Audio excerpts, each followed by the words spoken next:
On vit une époque pour le gaming et le cinéma assez spéciale, on va pas se mentir. J'ai l'impression que chaque semaine, on découvre qu'un film ou un jeu vidéo culte va soit avoir le droit à une suite, soit avoir le droit d'être refait avec quelques détails modifiés, soi-disant pour être amélioré. C'est ce qu'on appelle un remake. Et en vrai, je trouve ça un peu dommage qu'on critique le fait qu'il y ait de plus en plus de remakes, surtout dans le jeu vidéo, alors que selon moi, c'est le médium le plus légitime pour en accueillir. Parce que le gaming évolue à une vitesse folle. Chaque année, les technologies changent, les gameplays se perfectionnent, les graphismes progressent, les moteurs physiques deviennent plus crédibles et la mise en scène devient de plus en plus immersive. Enfin ça dépend quel jeu. N'est-ce pas Nintendo ? Bref, un film de 1990 reste un film de 1990. Il vieillit, mais son langage ne change pas. Un jeu de 1990, lui par contre, peut devenir, injouable. Pas à cause de son histoire, mais parce que ses mécaniques, sa caméra, son interface ou sa fluidité sentent une autre époque. On n'est plus habitué à ce genre d'œuvre, car le gameplay vieillit bien plus vite que le cinéma. Alors peut-être que ça s'arrêtera un jour, peut-être qu'on atteindra une forme de perfection technique où les remakes ne seront plus nécessaires à l'avenir sur les jeux d'aujourd'hui. Peut-être que GTA 6 représentera ce point de bascule, la promesse d'un médium arrivé à maturité. Un jeu tellement abouti qu'on aura l'impression d'avoir franchi un cap définitif.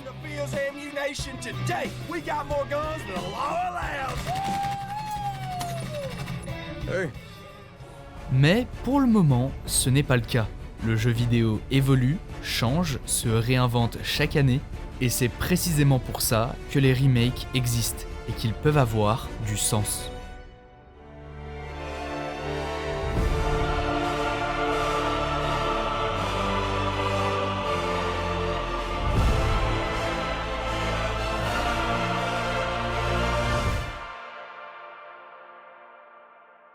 Avant de continuer, j'aimerais remercier notre partenaire du jour pour avoir sponsorisé cette vidéo, CyberGhost VPN.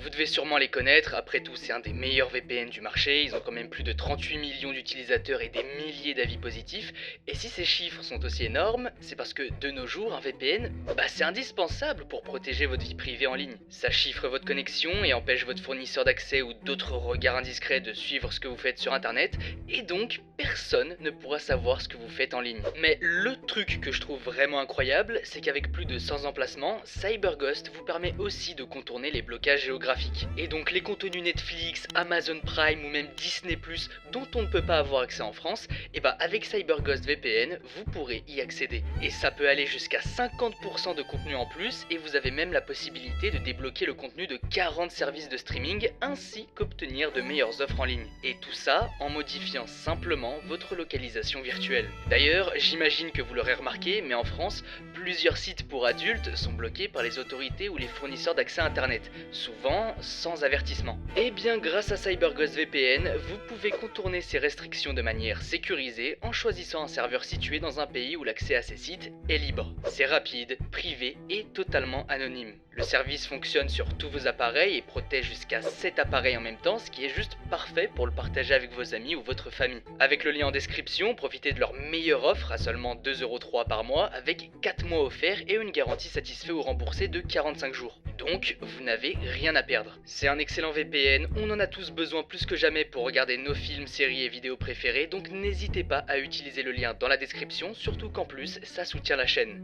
Merci à tous, et maintenant, on passe à la suite. Avant de rentrer dans le vif du sujet, clarifions rapidement quelque chose. Il y a une confusion qui revient tout le temps, c'est la différence entre remaster et remake. Un remaster, c'est la même œuvre qu'à l'origine, simplement améliorée techniquement. Graphisme en HD ou en 4K, texture retravaillée ou musique refaite, mais un remake, en revanche, c'est un jeu qu'on a repensé. Je vais pas aller plus loin pour le moment, mais en gros, le gameplay, la narration, le rythme, tout ça peut être refait en plus des graphismes pour offrir quelque chose de nouveau tout en s'appuyant sur l'original. Voilà, si vous avez compris la différence, c'est l'essentiel. De toute façon, on va voir à plusieurs reprises que ça n'a plus aucun sens. Maintenant, même si j'ai déjà un peu répondu à cette question, il faut quand même que j'approfondisse certaines idées. Pourquoi on fait des remakes ? La première raison, c'est la plus évidente, c'est parce que les développeurs se casseront moins la tête à refaire un truc qui existe déjà plutôt qu'inventer quelque chose de A à Z. Et dans cette logique, ça veut également dire que ça coûtera moins d'argent de faire un remake qu'un jeu original. Et c'est surtout ça la raison pour beaucoup de studios. Faire un remake, c'est avoir moins de chances de payer cher et donc plus de chances de gagner énormément de thunes. Mais justement, pourquoi ça rapporte ? Pourquoi les gens sont comme des fous à l'idée de pouvoir rejouer à un jeu sorti 20 ans plus tôt ? Bah parce que déjà, il y a une certaine forme de nostalgie. T'es content de revoir ton héros ou héroïne préféré de ta licence préférée. Et donc, d'une certaine manière, ça te rassure. C'est un peu une valeur sûre. Si t'as kiffé les premiers Crash Bandicoot à l'époque, il y a de grandes chances que tu kiffes les nouvelles versions et donc que tu les achètes. Mais la raison qui va te pousser à vouloir les acheter encore plus, c'est qu'en plus de rejouer à un ancien jeu, tu rejoues à un ancien jeu amélioré.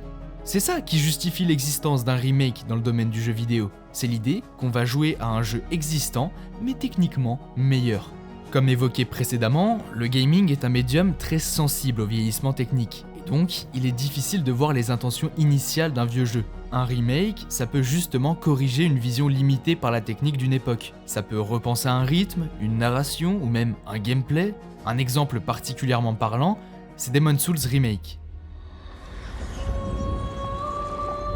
I shall await thy return, Slayer of Demons. L'original de 2009, malgré son importance historique et son ambiance unique, souffrait d'un framerate instable, de temps de chargement interminables, d'animations raides et d'une caméra souvent capricieuse. Tout cela rendait difficile pour un joueur contemporain de comprendre pleinement les intentions initiales de From Software, c'est-à-dire l'oppression, la lenteur voulue, le danger permanent, mais aussi la précision du combat ou l'ingéniosité du level design. C'est exactement là qu'un remake devient pertinent. Le nouveau Demon's Souls ne cherche pas à transformer le jeu en quelque chose d'autre. Il cherche à révéler ce que le jeu voulait être à l'origine. Il corrige une vision qui était autrefois limitée par la technique disponible, le rythme gagne en fluidité grâce à une meilleure optimisation, la narration environnementale devient plus lisible grâce à une direction artistique plus nette, le gameplay gagne en précision grâce à des animations plus propres et une caméra modernisée, et le monde devient plus immersif grâce à un travail sonore et visuel digne de notre époque.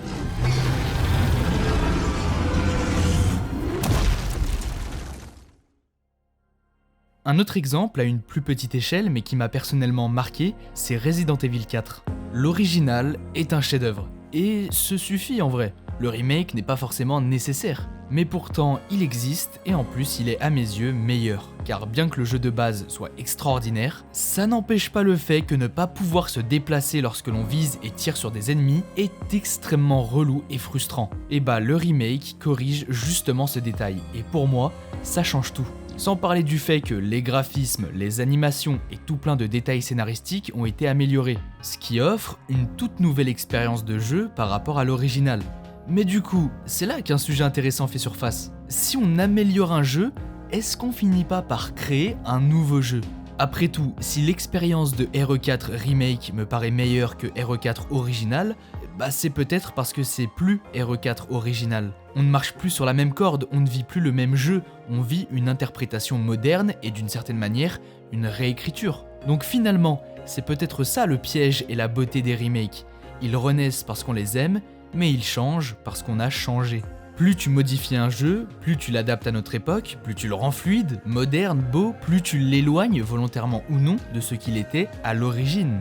Et c'est normal, nous avons évolué, nos attentes ont évolué, notre manière de jouer, de consommer du jeu vidéo, de comprendre un rythme ou une mécanique de gameplay, tout ça a changé. Parce qu'on essaie de transmettre un jeu du passé dans une langue que les joueurs d'aujourd'hui comprennent. Le meilleur exemple selon moi, c'est Resident Evil 2 Remake, qui est pour beaucoup un chef-d'œuvre.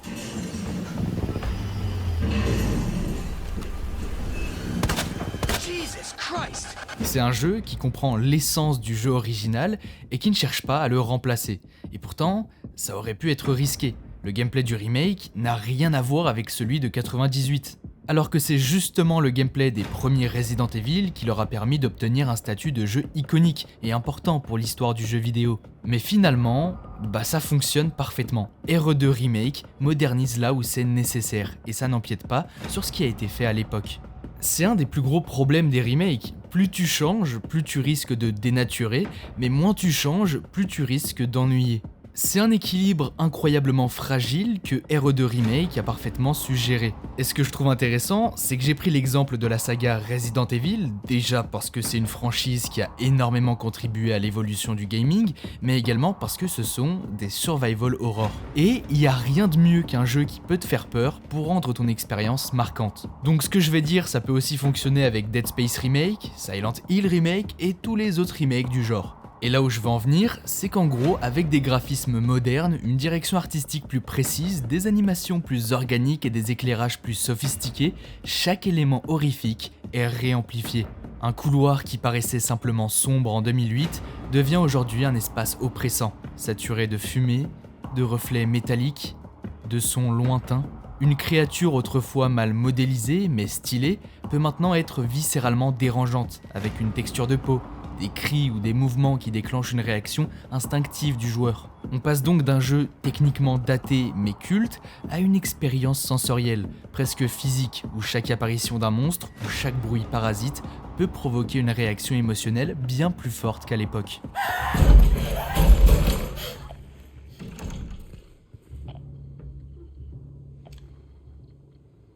Et c'est précisément pour ça que l'on peut pas dire que ce sont juste les mêmes jeux, parce que pour certains joueurs, les versions originales ne faisaient pas si peur. Les graphismes limitaient l'immersion, les animations étaient rigides et l'absence de réalisme laissait une distance entre le joueur et la menace. A l'inverse, d'autres joueurs trouvaient déjà ces anciens jeux terrifiants, justement parce que leur aspect un peu rudimentaire, presque abstrait, leur laissait imaginer le pire. Les remakes changent donc radicalement la perception du danger. Certains joueurs découvrent la peur qu'ils n'avaient pas ressentie à l'époque. D'autres, au contraire, perdent cette peur parce qu'un jeu qui était flou, un peu buggé ou minimaliste, devient quelque chose de plus maîtrisé, de plus lisible et donc de moins imprévisible. En gros, un remake, fidèle ou pas, n'est jamais la même expérience psychologique. Le joueur n'appréhende plus l'horreur par exemple de la même manière. Et la modernisation technique transforme profondément ce que le jeu fait ressentir. Ce sont des œuvres qui réinventent notre rapport à la peur, à l'immersion et à la tension. Parfois, une nouvelle lumière, un nouveau sound design ou une nouvelle animation suffit à faire d'un jeu connu par cœur quelque chose de totalement nouveau et de franchement terrifiant. Après, bien sûr, il existe aussi des remakes qui ne servent absolument à rien. Le meilleur exemple pour moi, c'est The Last of Us Part 1. Oui, le remake est plus beau, oui, il est techniquement impeccable, mais il faut rappeler que le jeu d'origine avait eu droit à un remaster. Remaster qui était déjà magnifique, parfaitement jouable et dont le gameplay tenait encore largement la route. Et les ajouts du remake, ils ont simplement repris quelques mécaniques du deuxième opus, sauf que The Last of Us Part 2 n'était pas non plus à 10 années-lumière du premier en termes de gameplay. Donc au final, c'est surtout une grosse couche de vernis sur un jeu qui n'en avait pas vraiment besoin. Mais si je devais citer un remake qui m'a vraiment énervé, c'est Metal Gear Solid Delta.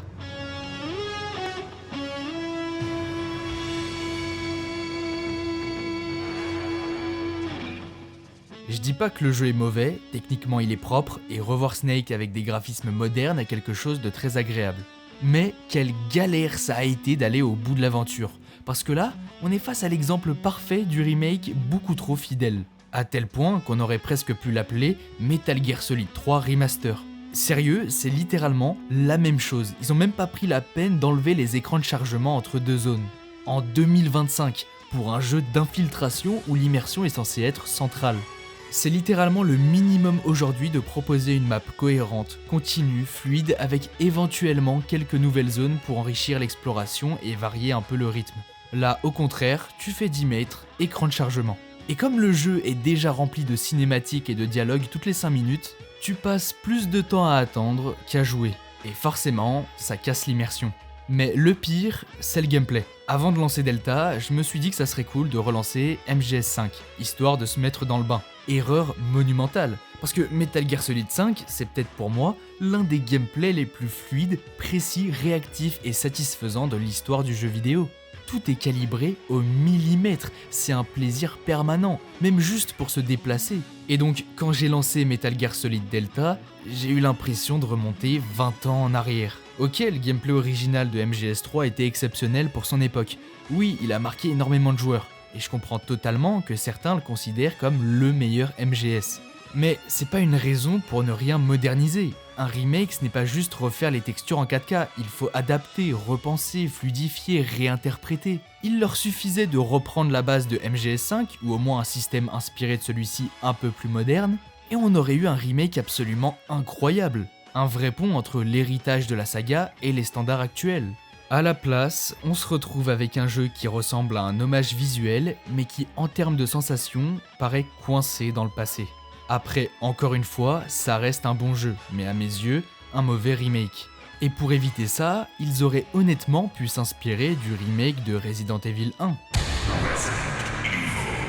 Dans ce jeu, on retrouve tout de l'original. Même décor, même personnage, même gameplay et même la mise en scène iconique des premiers opus. Pourtant, c'est un excellent remake, car de nombreux détails ont été modifiés, évitant ainsi la sensation de simplement rejouer à un jeu d'il y a 20 ans, mais en plus beau. Par exemple, certains lieux ont été ajoutés, et la narration a été ajustée à plusieurs moments. Dans le jeu original, on rencontre un zombie au sol dans un couloir qui attrape la jambe du joueur. Dans le remake, ce zombie n'est pas à l'endroit attendu. Ce qui surprend et déstabilise les joueurs connaissant parfaitement l'original. En réalité, ce zombie est toujours présent, mais son apparition a été repensée, rendant la scène plus inattendue. Et si des détails aussi anodins peuvent être modifiés, qui nous dit que le jeu tout entier ne recèle pas encore de nouvelles surprises? C'est ce qui rend ce remake unique. Il offre une expérience à la fois nouvelle et profondément fidèle. Maintenant, si l'on devait parler d'œuvres qui sont à la fois de mauvais remakes et de mauvais jeux, deux exemples me viennent en tête. Le premier, ou plutôt les premiers, c'est la trilogie GTA de Trilogy Definitive Edition. Bon, c'est pas vraiment des remakes à proprement parler, c'est plutôt un entre-deux entre remaster et remake. Mais je voulais absolument en parler parce que peu importe comment on l'appelle, cette trilogie est un véritable désastre à tous les niveaux. Déjà, c'est full buggé, mais c'est pas le pire. Le pire, c'est la direction artistique, complètement massacrée. Ils ont supprimé tout ce qui donnait du charme à ces jeux, et c'est juste terrifiant. L'ambiance a été complètement détruite. Et c'est frustrant, d'abord parce que c'est Rockstar, un studio qu'on imagine presque parfait, ce qui montre que même les plus grands ne sont pas à l'abri d'erreurs, surtout au vu des conditions de travail des employés et des reports successifs de GTA 6. Mais ce qui est vraiment problématique, c'est que pour beaucoup de jeunes joueurs, cette version représente leur premier contact avec ces classiques. Et ce contact, il est catastrophique. Plutôt que de découvrir la magie de la trilogie originale, ils tombent sur un produit raté qui ne rend pas justice à l'œuvre initiale.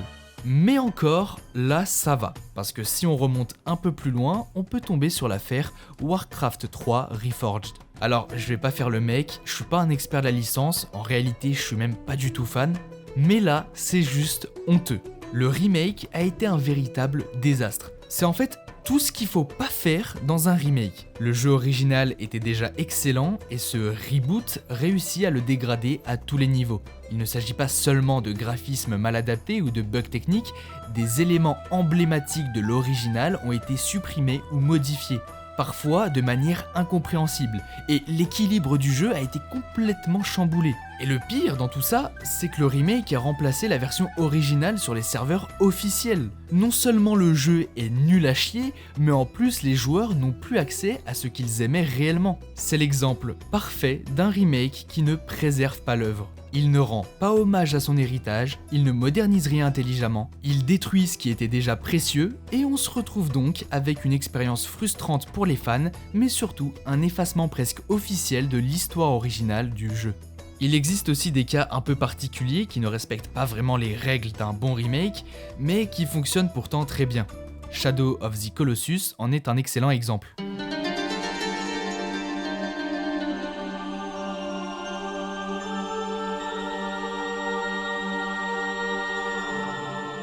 Ce remake change quasiment rien par rapport au jeu original, à l'exception des graphismes, qui sont nettement supérieurs. Et donc, c'est difficile de dire s'il s'agit réellement d'un nouveau jeu parce que tout ce qui a rendu l'original culte est toujours présent, et tout ce qui posait problème à l'époque l'est aussi. Mais au fond, est-ce que ça serait pas la meilleure décision ? Moi je pense que oui. Un jeu peut vieillir techniquement, mais pas forcément conceptuellement. Modifier le gameplay, même pour le rendre plus agréable ou plus moderne, aurait automatiquement fini par dénaturer l'œuvre. Car c'est précisément ce gameplay atypique, un peu rude, qui contribue à l'identité si particulière et unique de Shadow of the Colossus. Là où pour Resident Evil, le fait de passer d'un gameplay où la caméra est fixée dans un coin à un gameplay à la troisième personne ne ruine rien du tout, et au contraire, offre une nouvelle perspective à ses œuvres et enrichissent l'expérience comme dit plus tôt. Il existe un dernier type de remake dont on n'a pas encore parlé, alors qu'il est probablement l'un des plus intéressants. On a déjà évoqué les remakes techniques, qui modernisent une œuvre sans changer l'âme, et les remakes transformationnels, qui repensent le rythme, la narration ou le gameplay pour offrir une expérience renouvelée. Mais au-dessus de tout ça, il y a une troisième catégorie que j'appelle les remakes interprétatifs. Ce sont des remakes qui ne se contentent pas de refaire un jeu, ni même de le transformer. En fait, ils dialoguent avec l'œuvre originale. Ils reprennent les mécaniques, l'univers, les intentions du passé, mais pour leur donner une nouvelle lecture. Ils interrogent la mémoire des joueurs, les attentes et parfois même le statut quasi mythologique que certaines œuvres ont acquis avec le temps. L'exemple le plus éclatant pour moi, c'est les Final Fantasy VII Remake. Ces jeux ne se contentent pas de reconstruire FF7 puisqu'ils parlent de FF7. Ils parlent de ce que représente ce jeu dans l'histoire du médium, de ce qu'il représente pour les fans, et de l'impossibilité presque sacrée de toucher à un monument pareil sans déclencher un débat mondial. Les remakes mettent en scène la tension entre deux forces. L'œuvre d'origine, figée dans la mémoire collective, défendue par des entités presque symboliques, et la volonté de créer quelque chose de nouveau, de refuser la simple répétition et de s'émanciper du destin tracé par le passé. On pourrait presque dire que FF7 Remake incarne ce débat en jeu. Les personnages eux-mêmes luttent contre une timeline qui refuse d'être modifiée, comme si l'œuvre originale essayait de se protéger face à la réinterprétation. C'est de la véritable méta-narration, une œuvre qui parle d'elle-même, qui parle de son héritage, et qui met en scène la difficulté de réinventer ce qui a déjà marqué une génération entière. Et c'est ça qui rend ces remakes interprétatifs si passionnants. Ils nous montrent que refaire un jeu, parfois, c'est aussi apprendre à le comprendre autrement. Donc au final, c'est grâce à ce genre de jeu vidéo que j'ai fini par comprendre quelque chose d'essentiel. Peu importe le remake, peu importe qu'il soit excellent, médiocre, inutile ou même frustrant, ils partagent tous une fonction commune, préserver une œuvre. Même les remakes que je trouve ratés remplissent malgré eux un rôle fondamental, celui de faire voyager le jeu original à travers les époques.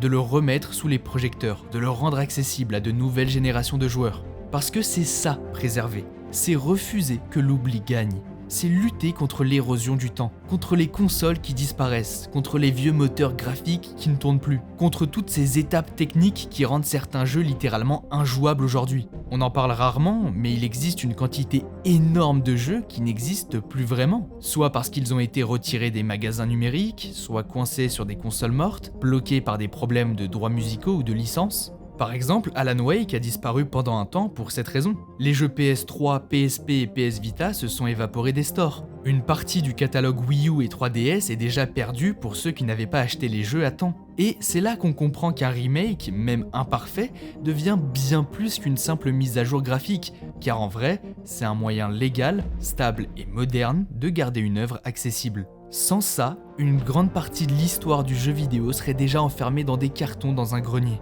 Jouable uniquement par ceux qui possèdent encore le bon câble, la bonne console et le bon disque. Refaire un jeu, c'est bien plus qu'une opération commerciale, puisque c'est un acte de conservation culturelle. C'est empêcher un fragment de l'histoire de notre médium de mourir, de se dissoudre dans les limbes du « trop vieux pour être jouable ». Un remake, même imparfait, c'est une manière de dire « ce jeu a compté, il mérite de rester vivant ». Et rien que pour ça, les remakes auront toujours une place essentielle dans l'histoire du jeu vidéo.